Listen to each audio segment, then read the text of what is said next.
Assalamualaikum warahmatullahi wabarakatuh. Sahabat dimanapun berada, pada waktu itu di Madinah terjadi kekeringan yang panjang. Lama tidak turun hujan sehingga terjadi kesulitan pangan. Nabi Muhammad Sallallahu Alaihi Wasallam dalam keadaan perut yang lapar lalu menyambangi rumah putrinya Fatimah radhiyallahu anha. Diriwayatkan dari Anas ibnu Malik radhiyallahu anhu, putrinya Fatimah di hadapan Nabi Muhammad Sallallahu Alaihi Wasallam lalu melaporkan lalu bercerita bahwa keluarganya Fatimah, suami dan dua anaknya Hasan dan Husain sudah 3 hari tidak mencicipi makanan. Nabi Muhammad Sallallahu Alaihi Wasallam lalu berkata kepada putrinya Fatimah, "Wahai putriku, kalau engkau sudah 3 hari tidak makan, ayahmu ini sudah 4 hari tidak makan." Lalu Nabi Muhammad Sallallahu Alaihi Wasallam menunjukkan bahwa perutnya sudah diganjal dengan batu. Nabi Muhammad Sallallahu Alaihi Wasallam tentu sedih melihat keadaan putrinya, lebih-lebih Hasan dan Husain yang mesti menanggung rasa lapar karena tiadanya makanan. Lalu Nabi Muhammad Sallallahu Alaihi Wasallam pamit meninggalkan rumah putrinya Fatimah, lalu terus berjalan di kota Madinah, lalu terus berjalan sampai keluar kota Madinah. Tidak jauh dari perbatasan dan keluar kota Madinah, Nabi Muhammad Sallallahu Alaihi Wasallam menemukan kebun kurma dan di situ ada sumur. Dan di sumur itu, di dekat sumur itu ada seorang pemuda Badui yang sedang menimba air untuk menyirami kurma. Lalu Nabi Muhammad Sallallahu Alaihi Wasallam mendekat dan berkata kepada pemuda Badui itu, seorang Arab pedalaman itu, dan seorang Arab pedalaman itu tidak mengenal bahwa yang mendatanginya adalah Nabi Muhammad Sallallahu Alaihi Wasallam. Nabi Muhammad Sallallahu Alaihi Wasallam lalu berkata kepada pemuda Badui itu, "Apakah engkau membutuhkan jasa?" "Oh ya." "Engkau membutuhkan jasa apa?" "Aku membutuhkan seseorang yang mau menimba air dari sumur itu.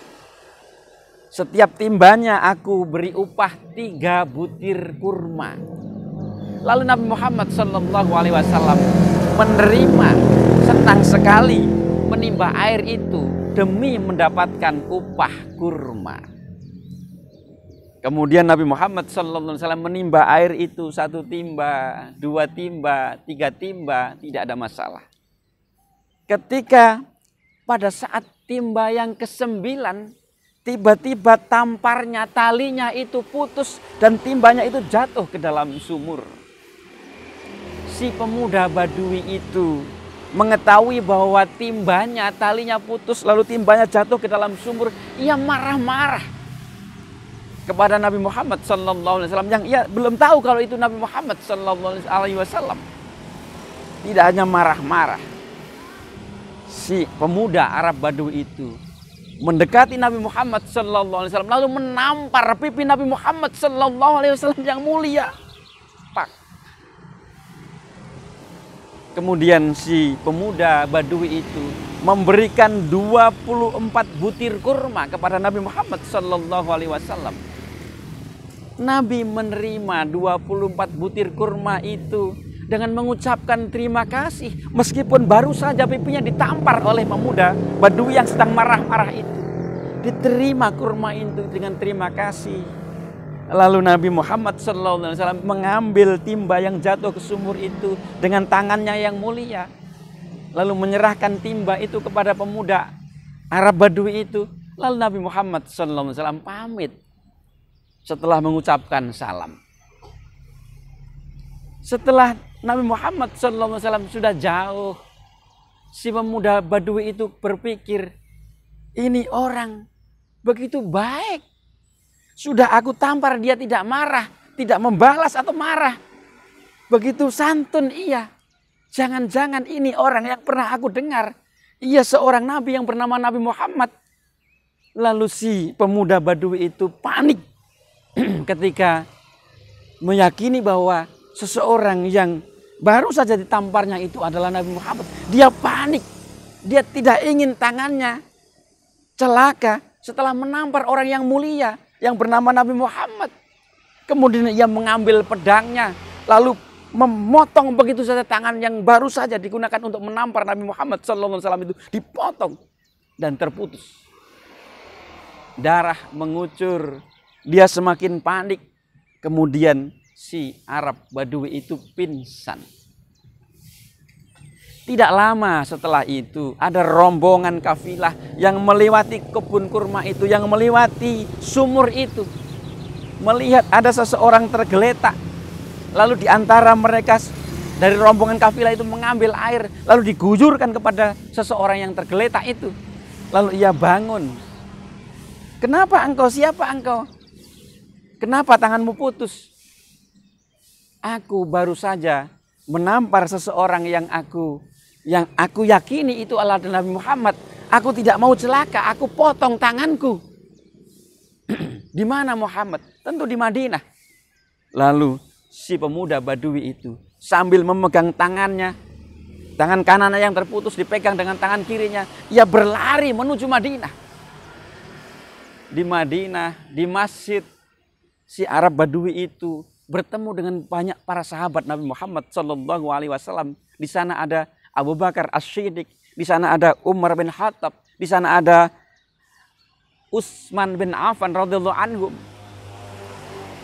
Wahai para sahabat Nabi Muhammad, di manakah Muhammad? Kemudian Salman Al-Farisi radhiyallahu anhu mendekati si pemuda Badui itu, lalu menggandengnya, menggamitnya, mengajaknya ke rumah Fatimah. Yang Nabi Muhammad SAW sepulang dari menimba air itu, membawa 24 butir kurma itu pulang ke rumah Fatimah. Di rumah Fatimah, di paha kanannya Nabi Muhammad SAW memangku Hasan, di paha kirinya Nabi Muhammad SAW memangku Husain. Kedua cucunya itu gembira disuapi Nabi Muhammad SAW dengan buah kurma. Di luar ada suara memanggil-manggil, wahai Muhammad, wahai Muhammad. Si Arab Badui itu berteriak-teriak. Lalu Nabi Muhammad SAW meminta kepada Fatimah, siapa itu yang teriak-teriak di luar itu, tolong dilihat. Lalu Fatimah radhiyallahu anha melihat dan kembali menyampaikan kepada Nabi Muhammad SAW, ada seseorang yang dengan tangan terputus mencari engkau, wahai ayah. Lalu Nabi Muhammad SAW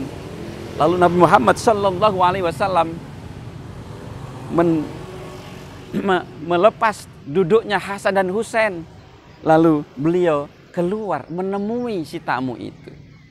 Ternyata ia adalah si pemuda Badui yang baru saja menamparnya. Si pemuda Badui itu berteriak-teriak, wahai Muhammad, wahai Muhammad, mohon maaf, ampuni aku tidak tahu kalau baru saja yang aku tampar tadi adalah engkau. Lah kenapa tanganmu? Aku tidak ingin tanganku, aku tidak ingin celaka tanganku yang baru saja aku gunakan menampar kepada pipi engkau. Aku putus tanganku dengan pedang. Kalau kau ingin selamat, masuklah Islam. Kalau begitu sembuhkan tanganku. Lalu Nabi Muhammad SAW mendekati si pemuda Badui itu, memegang tangannya yang terputus itu, lalu berdoa kepada Allah Subhanahu wa Ta'ala, lalu menempelnya kembali di tempat semula. Lalu dengan mengucapkan Bismillahirrahmanirrahim, tangan itu tersambung kembali dan pulih seperti sedia kala. Ini mukjizat Nabi Muhammad SAW. Sahabat dimanapun berada, betapa Nabi Muhammad Sallallahu Alaihi Wasallam mempunyai perhatian besar kepada umatnya, kepada keluarganya. Betapa Nabi Muhammad Sallallahu Alaihi Wasallam begitu sayang, begitu mudah memaafkan. Dia tidak marah ditampar oleh Yahudi, ditampar oleh si Arab Badui itu, dan memaafkan begitu saja.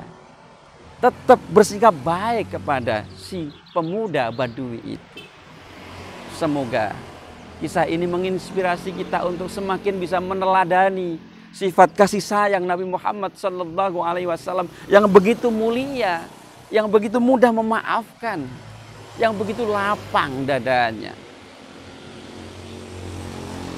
Dengan demikian, semoga kita semakin mencintai Nabi Muhammad Sallallahu Alaihi Wasallam, bersemangat meneladani beliau Sallallahu Alaihi Wasallam, sehingga kita bersama keluarga menjadi umatnya yang selamat, yang bahagia, baik di dunia ini maupun di akhirat kelak. Allahumma amin. Wallahul muwafiq ila aqwamit thoriq. Wassalamualaikum warahmatullahi wabarakatuh.